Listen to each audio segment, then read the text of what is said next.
She's the pushy broad from the Bronx, New York. Follow her voice, a straight dog is nice. She's a pushy broad from the Bronx, oh yeah. Don't be surprised if you wanna listen twice. Make decisions, find the right choice. Know yourself better, find your own voice. It's okay if you need help today, cause everybody needs a little push. From the pushy broad from the Bronx, New York.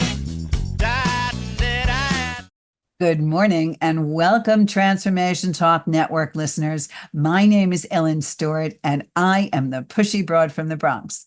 Welcome to my show, Recovery Recharged, where we share advice and support from experts in addiction, recovery, and life. And I have a very unique guest with us this morning doing something that I had never heard of until I met this woman. So I am very intrigued. And of course, I wanted to bring an expert on board. This woman, Morgyn Danae, we'll talk about dance for personal and planetary healing. And I cannot wait to hear what this is about, because all I know is right now we could use both of those things desperately.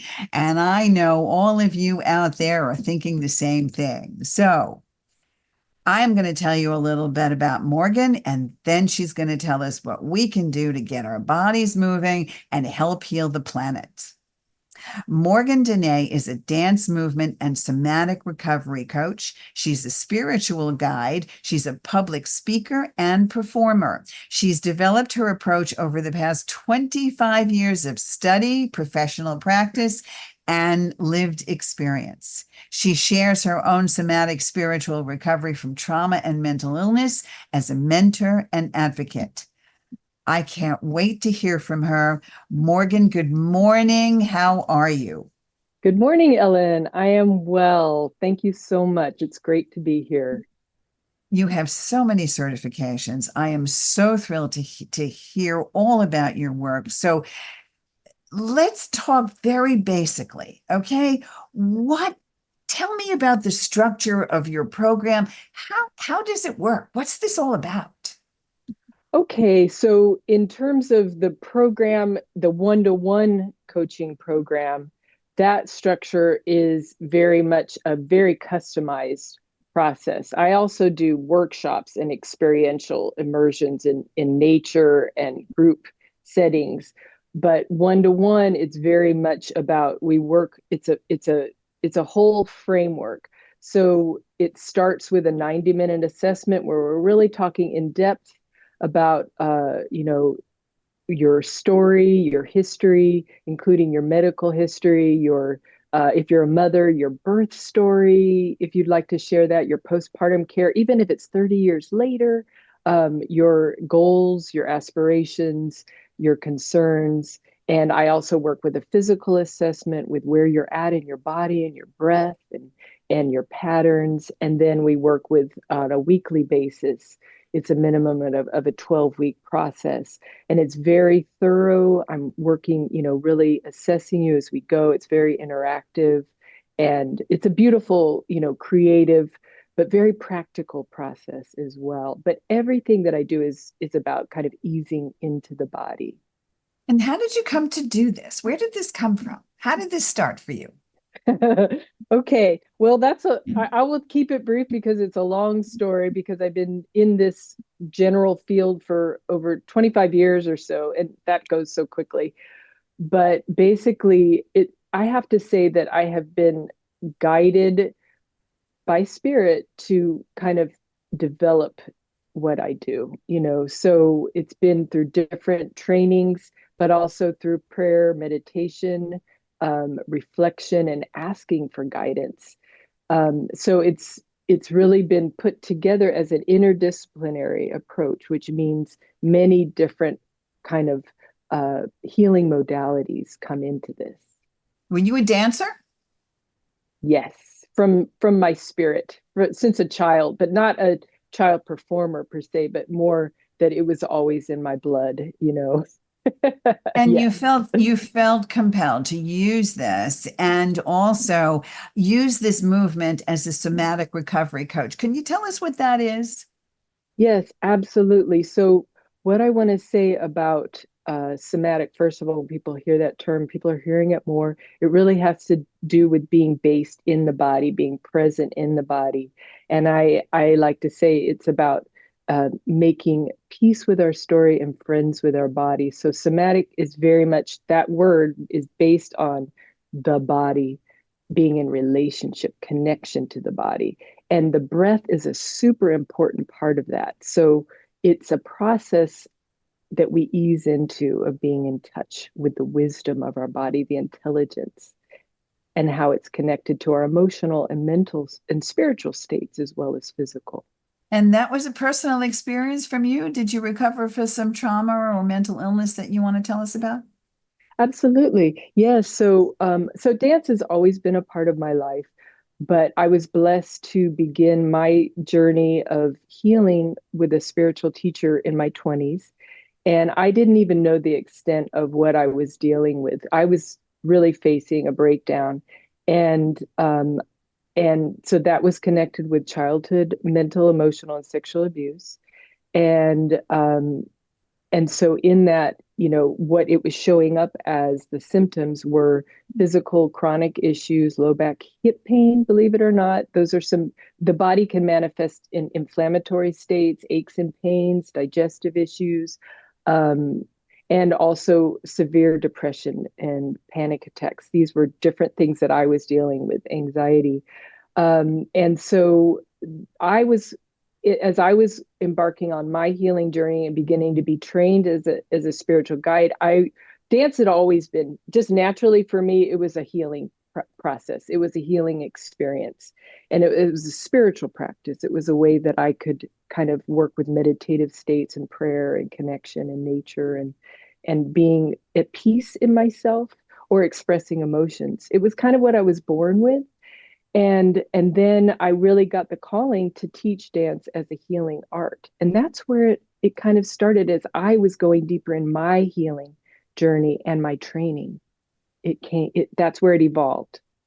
Well, I mean, that's really something because I had talked before on an earlier program about the emotional trauma that we feel and the way that it manifests itself in our anger, in our frustration. But now, of course, this is the companion piece to that by you saying to us that our trauma can certainly affect us physically, and it had for you personally. So that's something that everybody out there has to understand. You may think you're handling it, but if you are not letting it out, then it's going to go somewhere. And that means it's going to manifest itself physically. So let's talk about this just a little bit more. Tell me about what you would set up either for a group or for a client. Where do you go here? Do you start with different kinds of music or movement? Explain a little bit more in detail what we're looking at. Absolutely. So I work with people in person. I work with them online. It's kind of had a vast array of settings where it could be. I've been on Zoom for, almost 10 years, believe it or not.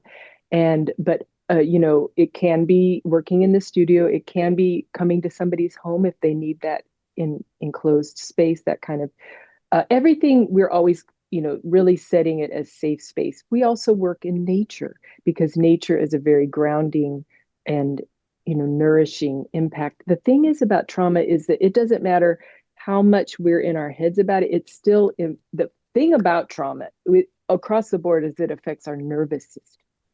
It impacts and damages our nervous system, which we want to be focused on healing and bringing into balance. And so when we're doing this work, we are working with music. We're working with, again, the breath, because the breath helps us to start to tune into our bodies, to start to slow down. Even if we're going to speed up the rhythm, speed up the movement, we first start slow to tune in. How many of us constrict our breath, aren't even aware, aren't even in our bodies? We're just kind of in our heads, in our to-do lists, or in whatever everybody else's expectation of us, or whatever it is.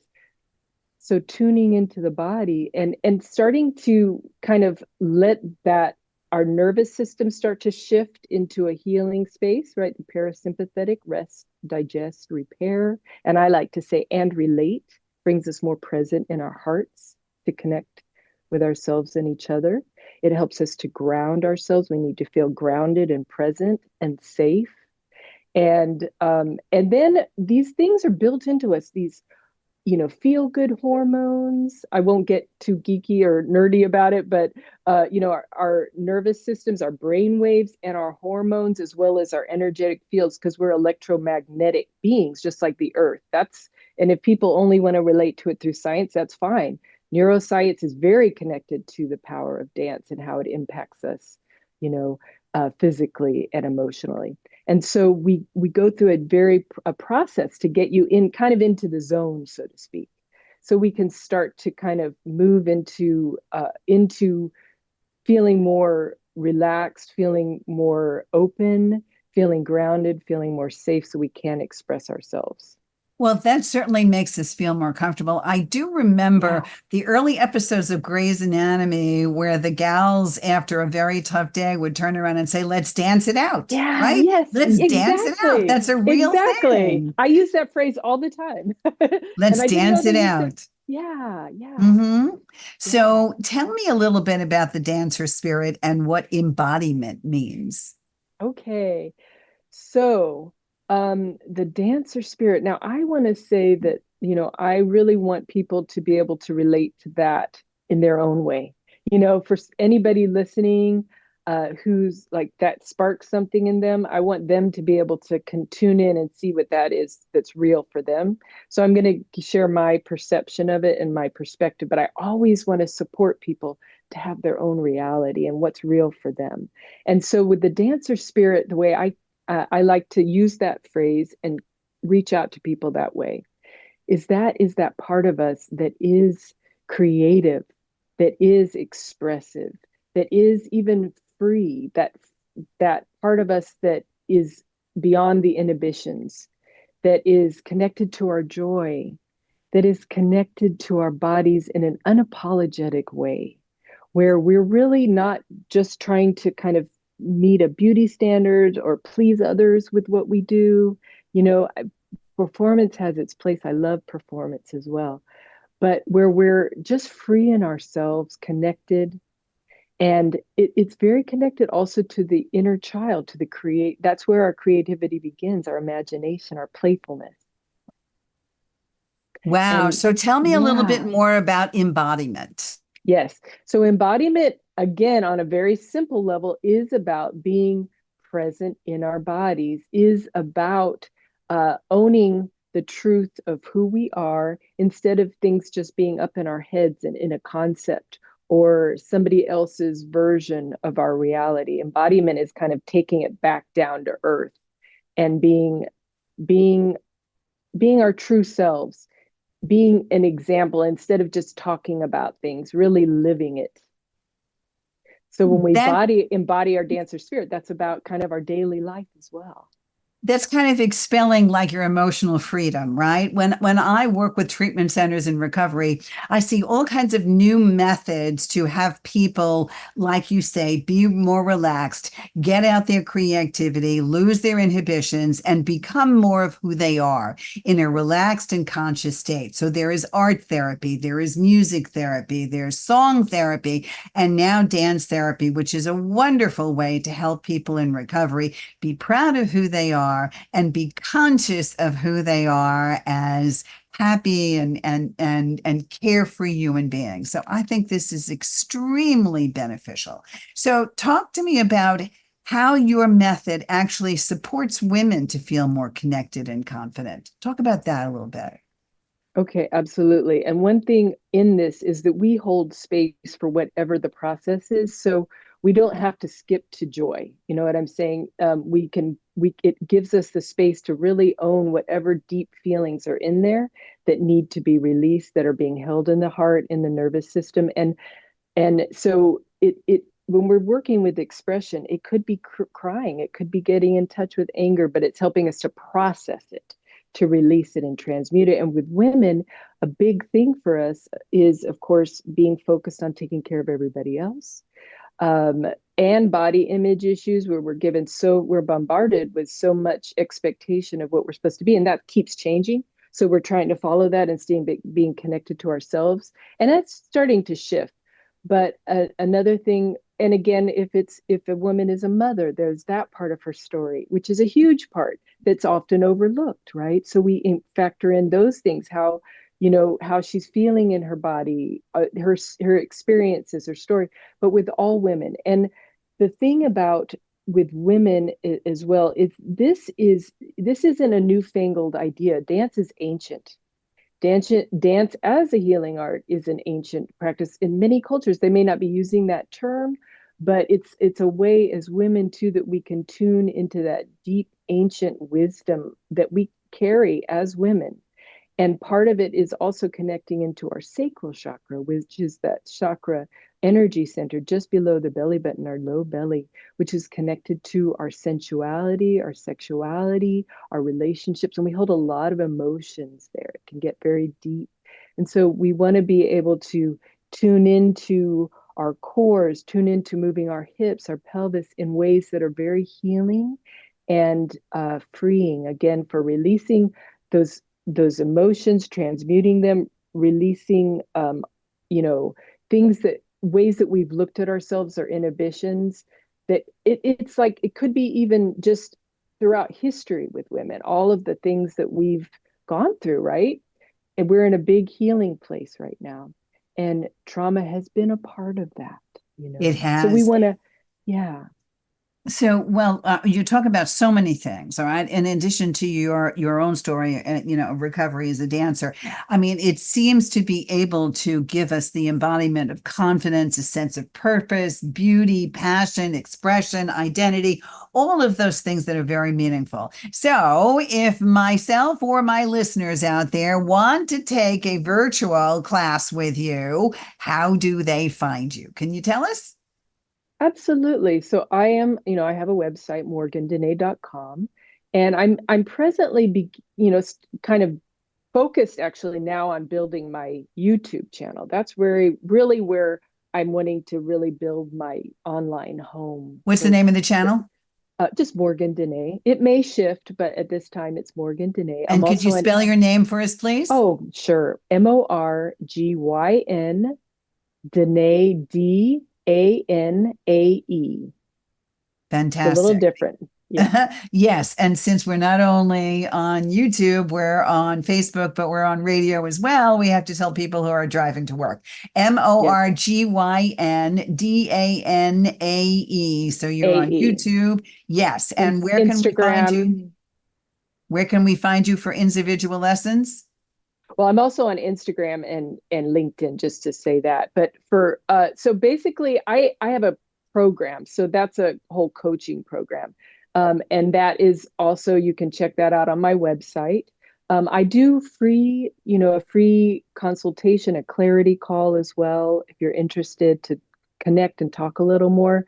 And that is kind of gives people an opportunity to connect with me in a real time to talk about it. But looking at the website gives you more of a sense of it, of what I'm doing, where I'm coming from. And you said your one-on-one coaching program is for women 40 plus. It's called Reclaim Your Creative Center. Can you talk to us a little bit about that?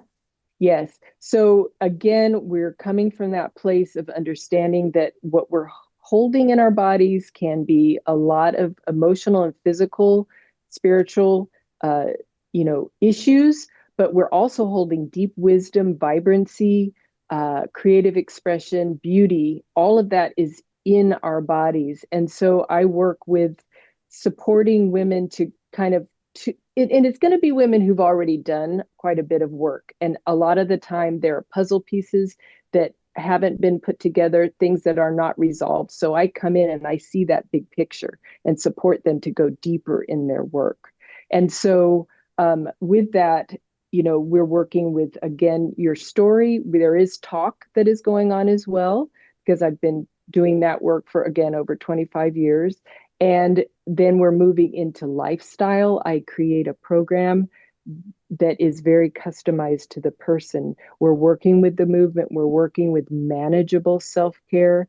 and self-love, and these movement and breath routines, as well as journaling and different video tutorials and guided meditations. So it's all very tailored to the person and supports them along their process to start to kind of come out of these stuck places.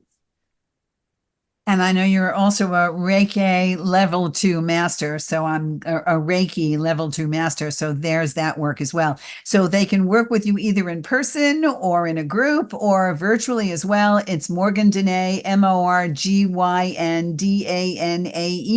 on YouTube, on Instagram, and Facebook as well. Yes. Facebook and LinkedIn. Facebook, yes. And LinkedIn. Yes. Yes. Okay. So now, without getting too complicated, because I know it's a series of things that I'm not always sure of, let's talk about dance and the divine eco-feminine. And tell me what that is. Explain it to me as if I don't know anything about this and what all of those parts represent, because this seems to be a lot of your work.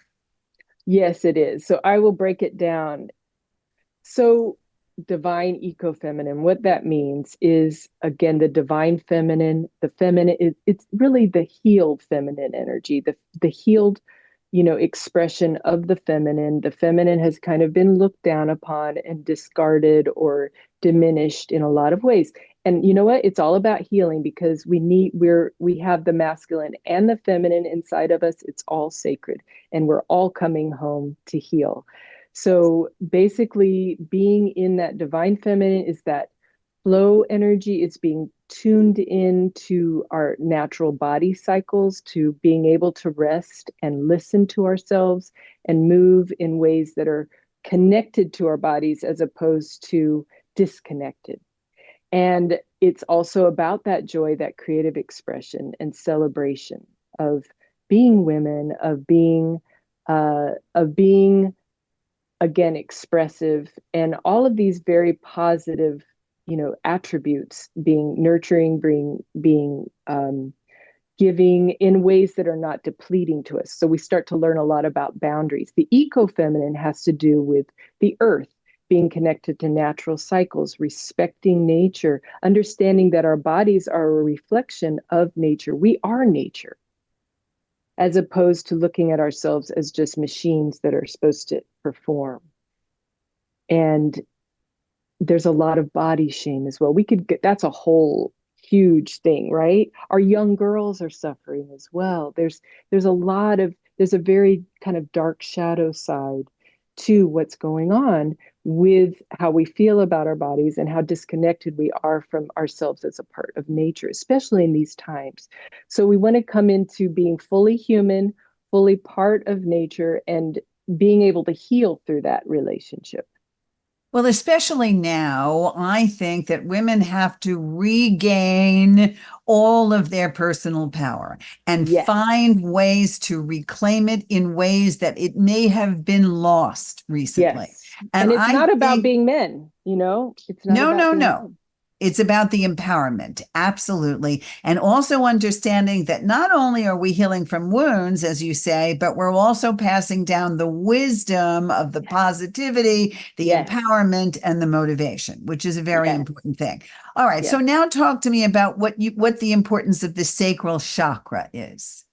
Okay, absolutely. And I know, some of your viewers may know that and some may not. So again, it is the energy center. We have all these, different energy centers. And that is, again, just below the belly button. And that is connected in as our root chakra is below that at the base of the spine. That has to do with our grounding. So the sacral chakra is very connected it's connected into our core, into our internal organs, into our whole connection to our bellies, which can be another intense story with us as women.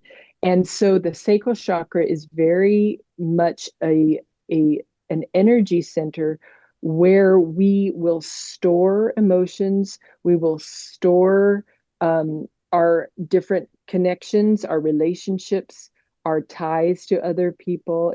I've heard a spiritual teacher liken it to kind of like a woman's purse. Everything kind of gets pushed in there, but really it's supposed to be a lot more clear because it's a creative center. It's an energy center that's connected to our sensuality, our sexuality, our joy, our playfulness and creative expression. It's also connected with the water element. So this is looking at it from perspectives that people might not be as familiar with, but that has to do with kind of being in flow, and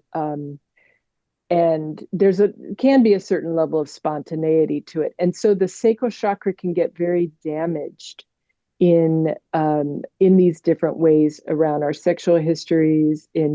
Could be surgeries, could be birth stories, could be sexual abuse, all of these things. So again, we want to, when we're healing this place, we are working with empowerment. There's another energy center just above that is very connected with personal power and will, but this sacral chakra is, again, when we are connected with our hearts. We always want to be connected with the heart too. That's something, right? That's something that dance movement will certainly help us. So it's very, very important to have that core healing and that sacred chakra all together so that we can do the stuff we need to do. I am so glad that you came to us today from your website. Dance is a very powerful healing vehicle for connecting one's spiritual self and feminine energy. Benefits of releasing freedom and attempting personal identity through dance, expression, and embodiment. And I think that says a lot about you, Morgyn. So please go to Morgyn's YouTube channel and LinkedIn and Instagram, MorgynDanae. Thank you so much for being here today, Morgyn, and we'll see you next time. Thank you. This is Ellen Stewart, the Pushy Broad from the Bronx, saying thanks for listening, and remember, everybody needs a little push. From the Pushy Broad from the Bronx, New York.